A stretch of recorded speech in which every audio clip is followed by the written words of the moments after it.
Six parties gear up for stiff by-election contest in KZN. The uMkhonto weSizwe party MKP is honing its spear ahead of the epic battle for control of Ward 28 in Newcastle in the upcoming by-elections set for Wednesday. Buoyed by the position results of May elections, MKP supporters are optimistic of a win on Wednesday. MKP candidate Melusi Mhlongo has been criss-crossing the area to woo the voters. He told the Daily News he is hopefully of a win. "We have campaigned variously and all in the hands of the voters. But people have warmly received us, and I'm hopeful we will take this ward," said Mhlongo.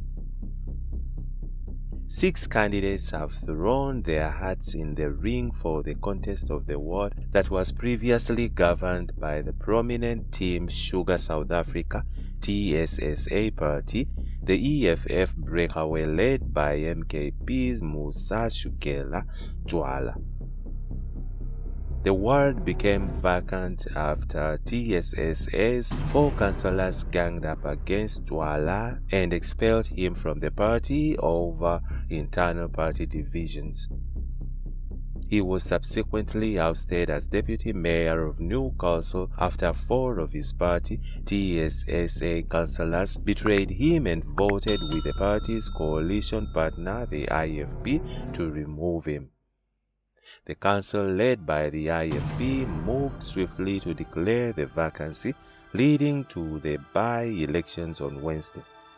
However, Thwala dug in his heels and legally challenged his expulsion from the party, and now he has come to contest the ward again as a TSSA candidate. While Thwala's matter is still before the court, he was approved by the Independent Electoral Commission of SAIEC to contest the by-election as a TSSA candidate. Thwala said he would silence naysayers by winning them back. "I will win this ward back come rain or shine. My enemies will be disappointed come Wednesday. I have campaigned and I am confident of a convincing victory," said Thwala. The rest of the candidates were Praismon Buti Maya of the ANC, the EFF's Banele Njabulo Kubeka, Johan Bekinkosizwane of the IFP, and Tokozo Floyd CBC of Rice Msasi RM.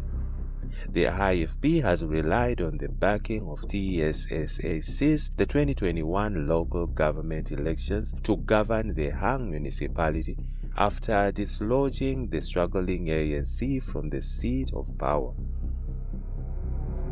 However, the IFP tightened its grip after winning 3 wards from the ANC during by-elections earlier this year. But the IFP still does not have an outright majority in the council despite being the majority party. Of the 67 seats in the council, the party has 22 seats, up from 19, while the ANC has 18, down from 21 following the bruising defeat in the by-elections earlier this year. The EFF has 8 seats, Team Sugar has 7, the DA has 5, Action SA 3, while the FF Plus, the NFP, the PA and the ATM have 1 each. The voter turnout for this ward in the 2021 municipal elections was 39.46%. Meanwhile, EFF, ANC, MKP broad coalition doomed to fail, says Mbalula.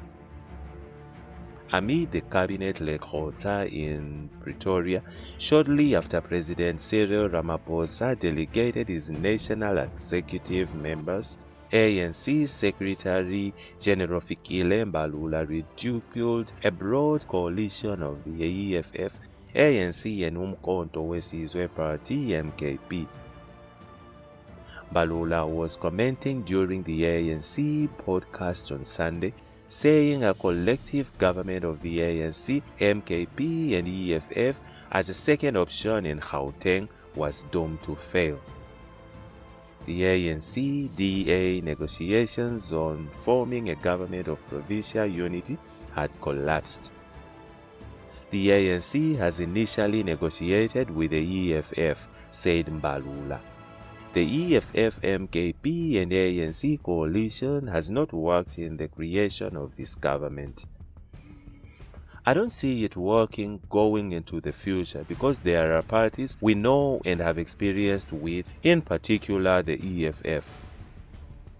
They are the first party we spoke with in terms of this process of negotiations. Mbalula said the MKP was structureless and had neither a party mandate nor ideologies. Instead, it was poaching ANC ideologies, which negated a fruitful coalition of the three parties nationally and provincially. Mbalula's statement concurs with the DA, which previously said a partnership between the MKP and the Red Berets was a doomsday coalition. I do not know what Jacob Zuma stands for and what he wants. I don't even know what it represents. Do they have a program, an ideology? I see the ideology as a rhetoric of reclaiming the ANC. I only listen to Zuma when he speaks in public, said Mbalula. With the MKP sitting at the helm of the majority votes in KwaZulu-Natal, Mbalula noted Zuma had the opportunity to form a government with the Liberation Movement and IFP, thus landing the premiership spot for the MKP.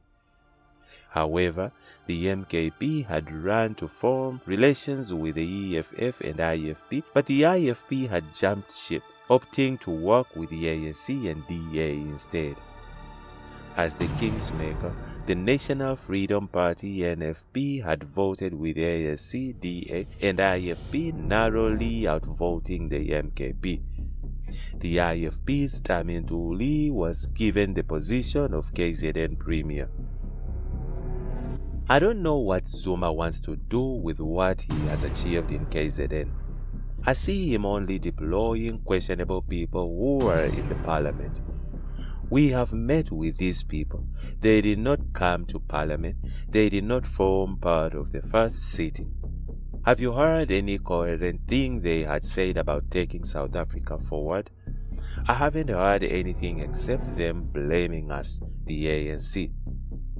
Zuma was supposed to invite us to Nkandla to form a government, but he went to the EFF and IFP, which joined us as the second largest party in KZN. He said we are dog ANC and DA ANC, but he got the opportunity to lead in KZN and collaborate nationally. Instead, he sent people we don't know, said Mbalula. While the MKP was sitting on the opposition benches with Action SA, Mbalula said the MKP was welcome to join the government of national unity only after it had formed structures and figures out its ideologies and identity. He said that Zuma could talk to the ANC once he clarified what he stood for and wanted from the ANC. On the other hand, MK Party plans to march to City Hall against racist Helen Zille. The uMkhonto weSizwe Party MKP will embark on a massive march in Durban on Wednesday amid a wave of criticism against DA Federal Chairperson Helen Zille for referring to the MKP and EFF as dogs.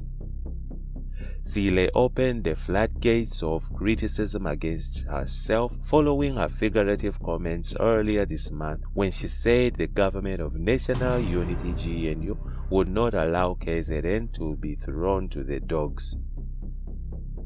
March organizer Becky Bishop said, "We are tired of these racists who use English to undermine us and then later claim that they were using figures of speech. Knowing the history of her racist past, we will challenge Zille until she quickly apologizes." MKP Regional Coordinator Reggie Ngcobo said they had been granted permission to march by the eThekwini municipality. The march will start at King Dinuzulu Park and proceed down Pixley Kaseme Street, West Street to the Durban City Hall. We will bring the city to a complete standstill on Wednesday. Among us will be church organizations, community-based organizations, and other political parties that have had enough of these racists.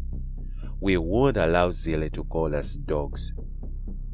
Zille's full comment was, "We don't want to hand KwaZulu-Natal to the MK and EFF. It will be a total disaster. We are not going to say the people of KZN can be thrown to the dogs." She was addressing the media on July 2nd in Johannesburg after the Government of Provincial Unity GPU talks in Gauteng between her party, the DEA, and the ANC collapsed. She said the collapse in Gauteng would not lead them to dump the GPU in KZN. Ngcobo said EFF leader Julius Malema was dragged to court by the Civil Rights AfriForum Foundation over his controversial "Kill the Bull, Kill the Farmer" chant.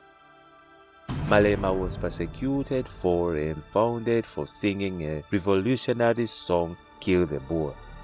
They even took him to court. We also want to do the same with Zille.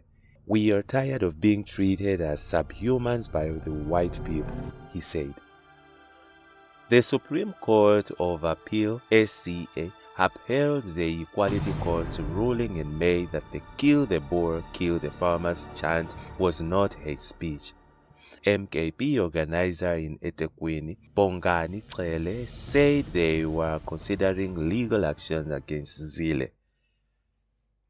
"This is hate speech and we will not take it lightly. We want Zille to be dragged to court for her racist remarks. We will not allow Zille to get away with this," said Cele. He said the outcry over Zille's comment was justified. "Our country is still very fragile, racially speaking. Using terms such as dogs to refer to other people is wrong and is provoking us as blacks," he said. Zille has remained steadfastly unfazed by the onslaught, maintaining that she used the term figuratively. She described the outrage as being manufactured, adding that her statement was an idiom which was standard English usage. Zille is no stranger to racial controversy.